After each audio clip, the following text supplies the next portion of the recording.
Welcome to the Gentle Rebellion, where overwhelm is optional.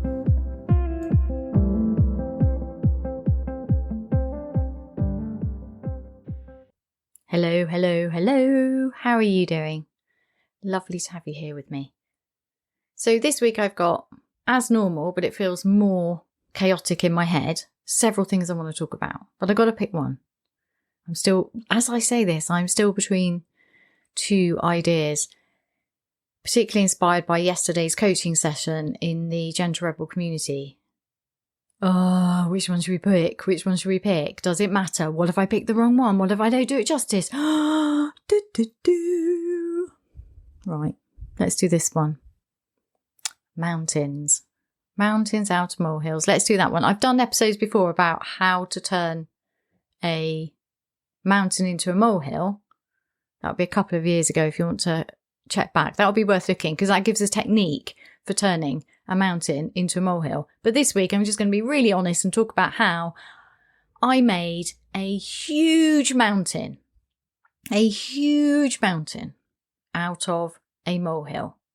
Well, out of a situation which could have been a molehill had I chosen to see it that way. Let's put it that way. Because it feels a bit judgmental even as I say this to say, oh, Heidi, you just made a mountain out of a molehill. Stressy pants. That's a bit unfair. So here's how it went. I went to stay with my elderly aunt and she's lovely and I like hanging out with her. However, most of her relations are not in this country. So it's tricky, but she's fine. She does really well. She's thriving. However, she's also old. She's elderly. So, she needs some help with stuff. It's not like she can do everything online. Not for that generation. It's quite tricky. She has help. She has carers. There's all sorts of stuff around. So it's not just about me. However, when I go there, if I can help in any way, of course I'm going to do it. So I already knew that there was an issue with her losing front door keys and that it needed checking. So I was on it. I thought, oh, it'll be fine because either there's a problem and it hasn't been resolved or I just go and get some more cut. That's okay. That's solvable, right? It's not that hard. As long as there's one door key, which there has to be because obviously the carers get in, then everything's fine. But it didn't work out that way. And I'm still kind of looking back at myself thinking, how did I let it get to me? How did I make such a bananas out of the situation? Because I really didn't need to. And actually, I'm hoping that as I tell you my tale, my sorry tale, you will laugh. I'm hoping you'll resonate and it'll make you feel better about yourself when you do this, if you still do it. I don't often do this anymore. This is me when I was in stressy pants mode of being all things to everyone and, big career, lots of pressure, and then I burnt out. This is how it was all the time, but not at work. So at work, I could just manage people really well, kick ass, get things done.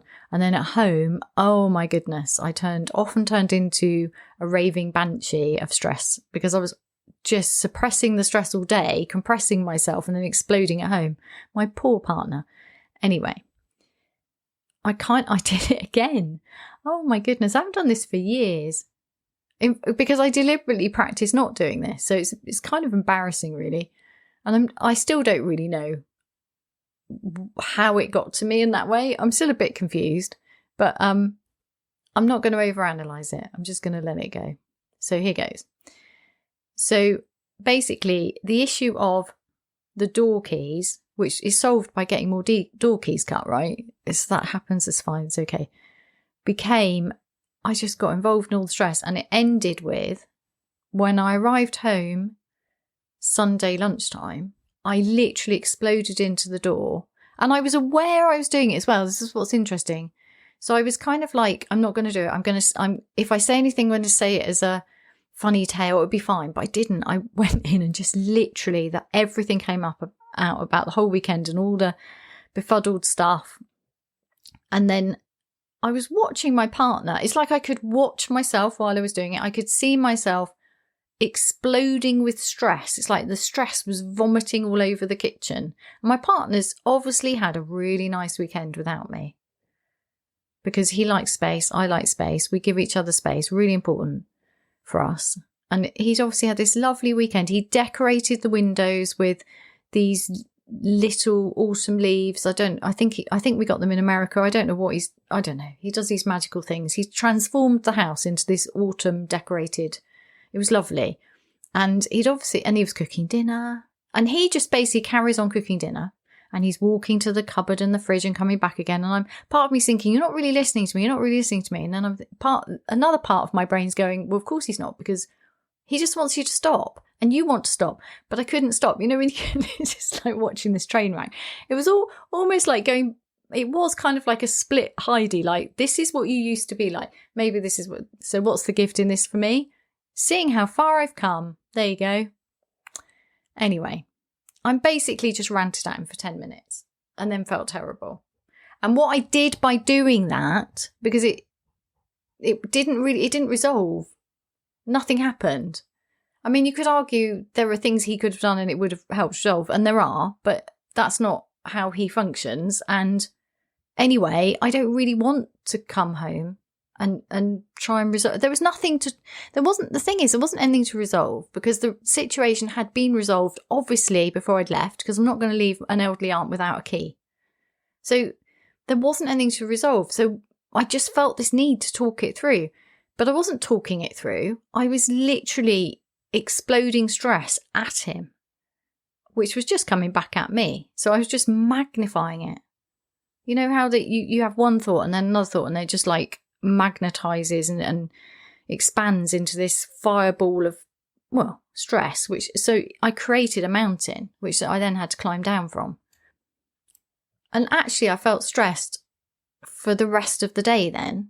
I mean, I did think, not as highly stressed, because I did things to de-stress, but I still was holding it. And part of it was because I was then not happy with the fact that I'd then done that, because I'd increased the stress by repeating it as a story. And it could have been a funny story, and when I've calmed down from it, it will be a funny story. In fact, let's see if we can do that now for you. Okay, so this is what happened. So I arrive, there's one key. And I'm like, and I don't want to go in there going, have you lost all your keys, blah, blah, blah. Because that's, I'm going to treat her with respect. It's her house. I'm not going to go in there as if I'm on a mission to sort out a problem. I've gone to spend time with her because I like her company. And yes, she does need some looking after, but I'm happy to do that. But the main point is to just hang out with her. So I arrive and we get chatting. And then I'm aware there's a door key issue, but I don't want to draw too much attention to it. I'm looking around seeing, because I'm sure these lost keys are somewhere. But I can only see one key, and it's in the door. And then we go out, and unfortunately, I can't find the key. And the only thing that's happened between me noticing there's one key and deciding to go out for coffee, and at the same time we can just get some more keys cut, the only thing that's happened at that time is the carer has been, and the key was definitely in the door, and she wouldn't steal it, but where's this key? So I don't know what to do, because we need to go and get some keys cut, and there's some other things we needed to do, and we couldn't leave the house because we haven't got a key. And what I should have done with hindsight is sit down and just go, well, that's weird. Because if I'd done that, the issue would have been resolved completely. That's not what happened. I'm then on the mission of, I'm feeling the responsibility of being the only person in the universe to solve this problem. Because it has to be solved, because the shops will shut and I won't be able to get a key cut. I'm going home on a Sunday. So there's a time limit here, right? And I can't leave her now we've got no key. So we can't leave the house because we haven't got a key. So then I remember, so I'm like before I remember there's a key box outside, I'm basically gently turning the house upside down. So I'm not stressy pants turning upside down, because first of all, that's not a good energy, that I'm not available for that energy. And secondly, that's really unkind. It's not my house. It's not my home. I can't just go, rifling through everything. That's just rude. So I'm just gently looking, and I'm wandering in and out of the room where my aunt's sitting. I'm saying, that's weird, can't find a key anywhere. wonder what's happened to the key. What, have you got any spare keys? By which time my aunt's saying, no, we definitely had some more cut last week. And I'm like, okay, that's good then. But I'm thinking, was it last week? Was it last year? Because sometimes she forgets. And I can't see these keys anywhere. So if there are these spare keys, where are these spare keys? These magical spare keys that should apparently cut last week. So then I'm messaging her granddaughter, who is the other nearby relative, to say, apparently you helped to get some keys. Where are these keys, these spare keys that you got? She doesn't get back to me until the end of the weekend. So that didn't help at all. So I don't know what to do. So I'm messaging my cousin in America saying, I don't know where these keys, I don't know what to do, which isn't helpful because she can't do anything. She's in America. That's why it's all down to me, right? You can see the pressure here. It was all down to me. So I'm turning the house upside down without turning the house upside down. I'm then going through all the coat pockets, which I'm not entirely comfortable with, but needs must. All I find is obviously tissues and the things you take for a dog walk, dog poo bags, dog biscuits, the normal stuff. There's nothing unusual. There's no keys. What do? Then I remember, there's a key box outside. So I asked for the passcode, which I ought to know really, didn't I? But I had forgotten. And there's a key in there. I'm like, yes, there's a key. There's the one last key in the world. And I come in triumphantly and say, look, we've got a key. We can go out now and we can get some more keys cut while we go out for coffee. But I'm now down to the even more pressure. I'm the only person in the world who can solve this problem. It has to be solved today because the shops will shut and there's only one key. And I am joking at this stage. I am going, no, you are not touching that key. It's the last key. You're not losing any more keys. So I'm putting the key in my pocket. So I'm kind of at this stage, there's still some humour, right? But unfortunately, there was another pressure happening. So you can see this collidence of stuff. So also what was going on is my aunt's having trouble with her bank card. She'd been out for lunch with a friend and it didn't work. And it was her turn to pay and she couldn't pay, which isn't much fun. It's not nice, right? Not terrible, but it's not good. And I can't leave her without a front door key and without a bank card that works. And the bank card can only be sorted by her. So somebody has to help her make the phone call to the bank or go to the bank. Well, there aren't any banks left, right? So we can't go into a bank because they don't exist. We would have to go into the centre of a city. She's had 2 hip replacements. This isn't going well, right? And it's Saturday afternoon. Probably not going to be open anyway, right? So this isn't going well. So we're going to have to phone. Now, I don't like making phone calls. And I also don't know to banks and things like that. It's so boring. It's just, I just get cross. They're the kind of things I procrastinate about.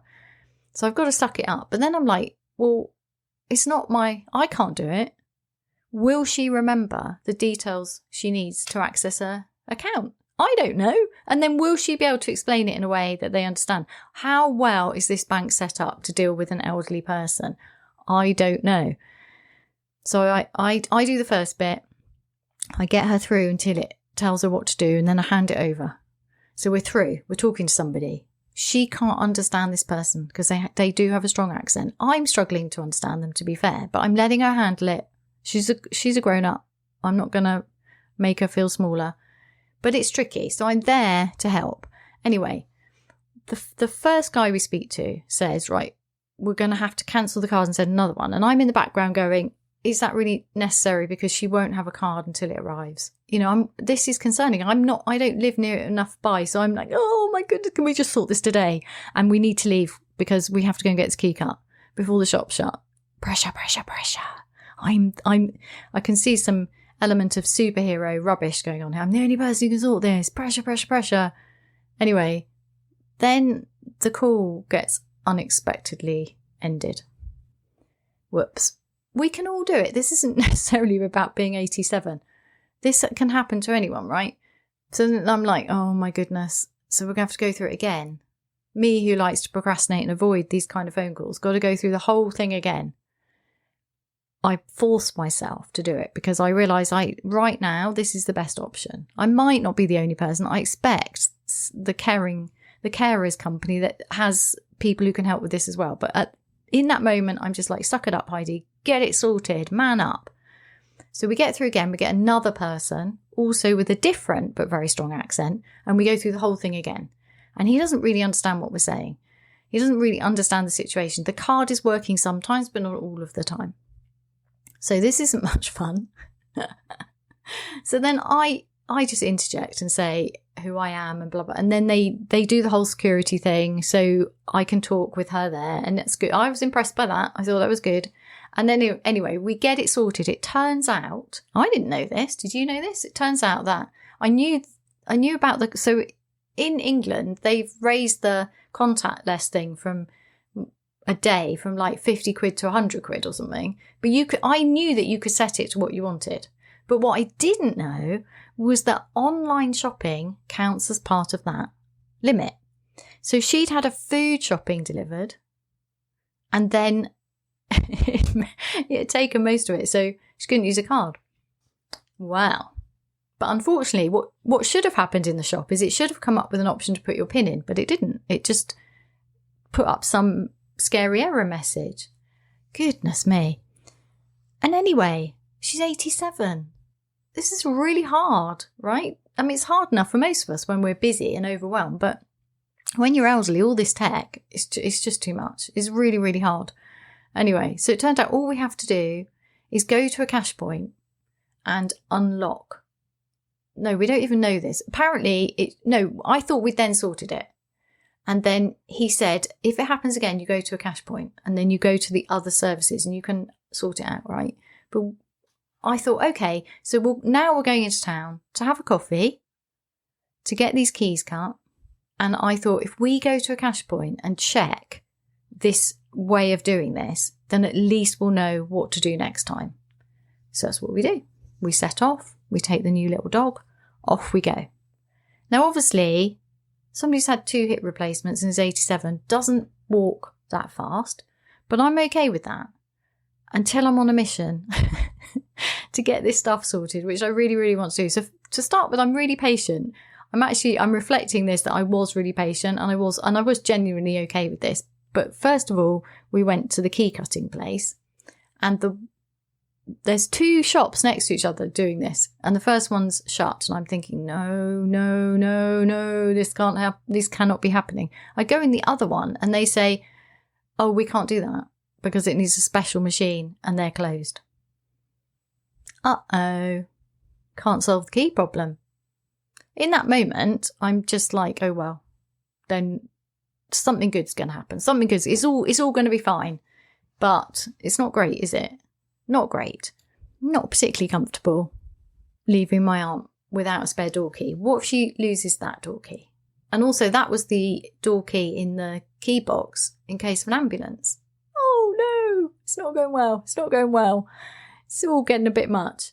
So then we go to a cash point and the cash point doesn't seem to have the instructions to get to these other services. The only thing it can offer is reset the PIN. I'm thinking, no, we can't do that. There's no way she's going to memorize a new PIN. That's not happening. So I don't press any of the buttons. But she withdraws some cash, so we know the card is working. The card's fine. It's all, so I'm thinking we've done it. So we go to get a coffee, and I'm happy. Half the major problems have been solved. Right? It's okay. So we do that, and then we go to pay for some dog stuff in the pet shop because she's got a new dog, and the card's refused. Oh no, the problem is not resolved. It's not resolved.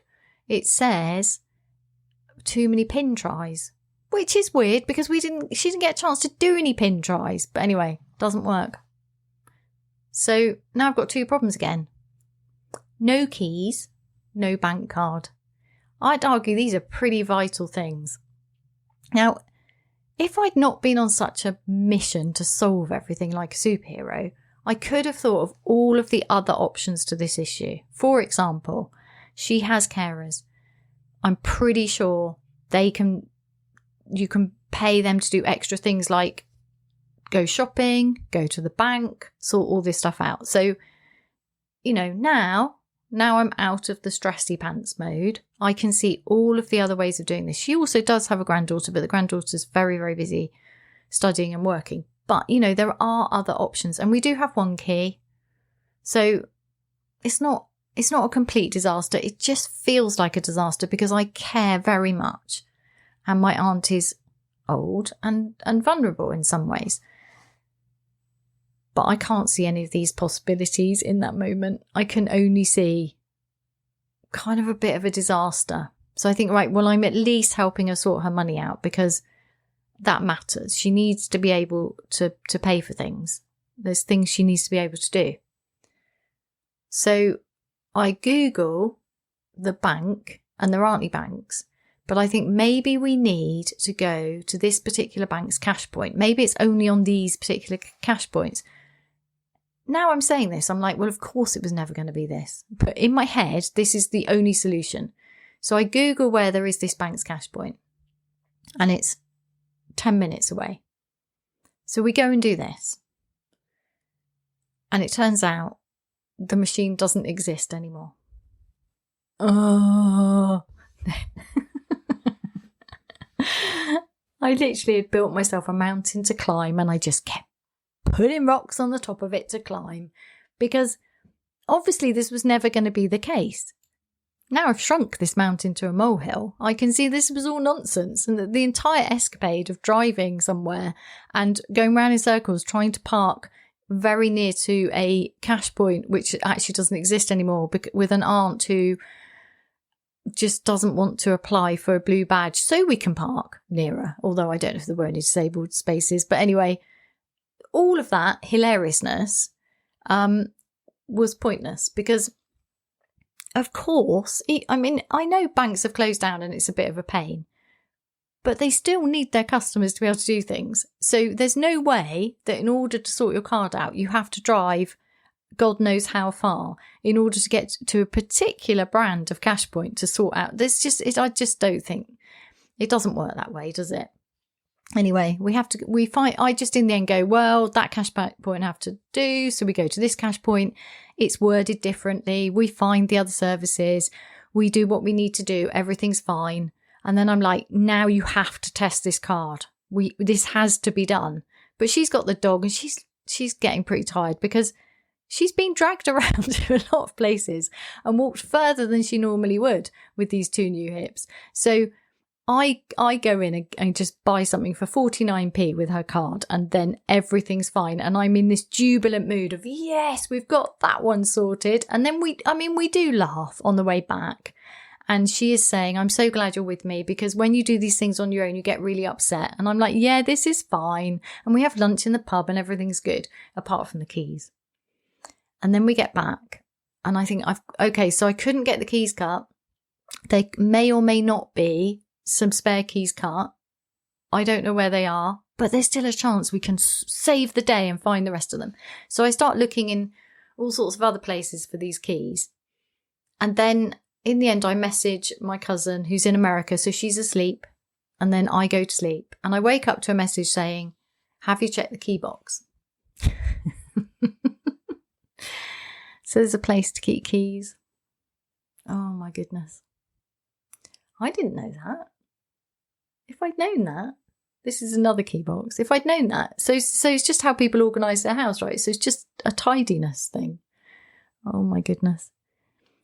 I don't, and then I forget about the message because I receive it early in the morning and then I'm looking for keys again. This is what happens under stress, isn't it? You just don't think clearly. Everything's inefficient. It's insane. The amount of time I spent looking for keys that weekend. And all the time, the problem had been solved. There were already new keys cut, safely put, tidied away.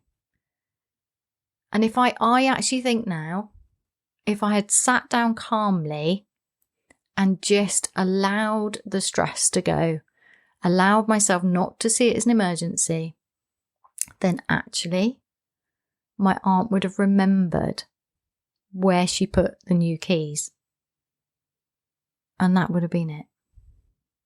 And we wouldn't have had to walk. We walked 1.2 miles according to my phone. That's a long way for her at the moment. She was knackered. And it was fine in terms of we were laughing about it, but it was exhausting because I was worried about her. I just wanted to do these things for her because I love her. And I didn't do it in a stressy point way at the time, because obviously she's there and I don't want to alarm her. And she doesn't want me stressed. And we like each other's company. But it was stressful. I felt the weight of responsibility. But I didn't need to. Because I wasn't the only person who could solve it. It would all have got solved anyway. There are other people who can take responsibility for it. And I didn't have to sort it all there and then. It just didn't have to happen that way. I could have done it differently. I could have chilled out a bit and thought about it. And it could have just really been going to the pub for lunch, going to a cash point and pressing one button. That would have been more fun. So that was interesting. Why did I get so stressed? Why? Why did I get so stressed about it? Well, I can see that it's to do with loving somebody who's vulnerable and wanting to look after them. I can see that it's about not wanting my cousin in America to be stressed because I also love her. I can see it's about lots of good things, but it's also to do with this highly conscientious, highly driven, big-hearted type of person thing. That I just go at things intensely, like a bull at a gate. I want it sorted now. I can make things better. So it would have been fine if I had let it go on the way home. And I thought I was, but I wasn't. I wanted to come home and talk about it. Why did I want to come home and repeat the story? I don't know. Did I want to be told that everything would be okay? Did I want to be told I'd done a good job and I was amazing? I really don't know. But in doing so, what I actually did was increase the mountain. Because the whole thing wasn't a mountain. It was a molehill. It was just normal stuff that happens. It happens to all of us. So you could say, well, as you get older, you get more forgetful and you're more vulnerable, so that's more important. But actually, to all of us, having a working bank card and a key to lock our door, they're pretty fundamental things. And losing them or them not working properly has a big impact on us. They are things that need to be sorted urgently. However, there were other people who could have helped. There were other solutions. And also with the key thing, that had already been solved. But right under my nose were 3 spare keys. And I was unaware of them. I couldn't see them. How often does that happen? It's like the hidden ease thing, isn't it? That wasn't a problem. It wasn't even a molehill. It was nothing. It was a tiny, tiny molehill of just reminding her where she keeps her keys. Or reminding the carers where she keeps the keys. Or something. Reminding somebody who could help. There was nothing. What a waste of energy. It's not how I wanted to spend my weekend with my aunt. The rest of the weekend was great. We caught up, we talked, it was lovely. But that wasn't good. It wasn't good for me. I was very tired afterwards. And the reason I was tired was I had taken too much on. Adrenaline had spiked. I'd gone into stress mode. Probably loads of cortisol going on, all sorts of rubbish. And that just takes time to work its way through my body and for me to recover. I know this because I lived on that for years until it did me in. And I was wondering why I was tired all the time. So the good thing about this is that it gives me a really clear, if slightly embarrassing, story about what happens when I revert to my old patterns, which doesn't happen. I can't think of a time. It really doesn't happen. So it's interesting. And I know my mind desperately wants to go, why did you let it happen? You have failed and all that judgment. But I'm not going to bother with any of that. What if it happened so that I could see very clearly just how far I've come? What if it happened so I could observe myself behaving in a way I used to behave and how utterly silly it is? What if it's all for me? And what if it's also for you? So me owning up to being Miss Stressy Pants at the weekend, but being honest about the effect it had and how I increased the effect. So I magnified the effect by bringing it home, ranting it all out on my partner, and keeping that stress in my body and my head, going over and over it. So much there, isn't there? There's so many little tweaks all along the way. There were opportunities to do things differently by seeing things differently. But the only way I can see things differently is by allowing the adrenaline and the cortisol to seep back to normal levels.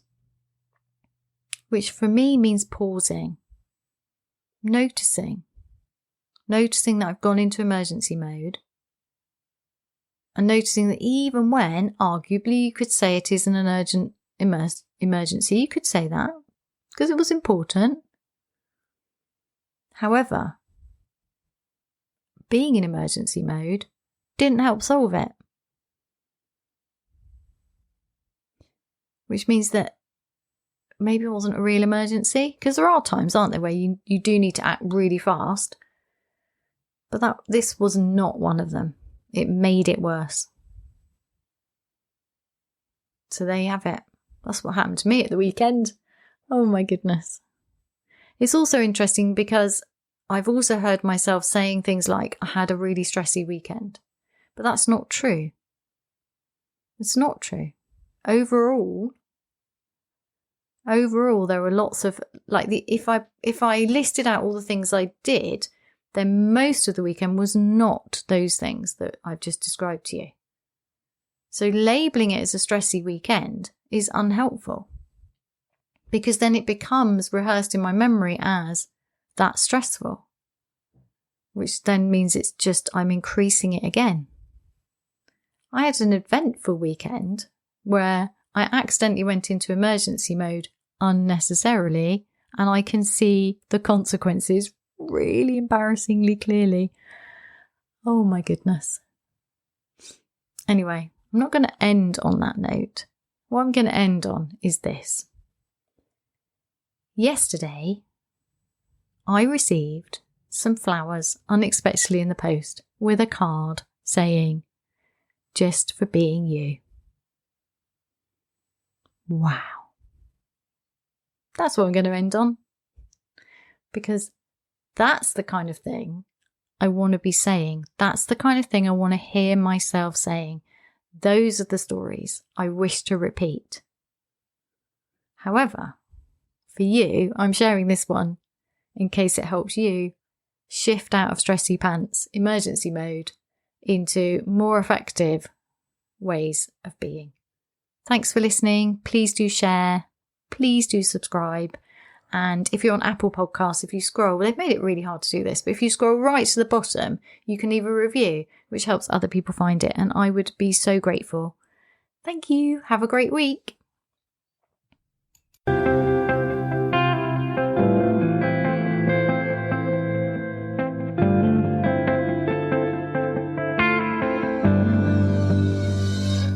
For more resources to help you gently rebel, please visit my website, www.heidimark.co.uk.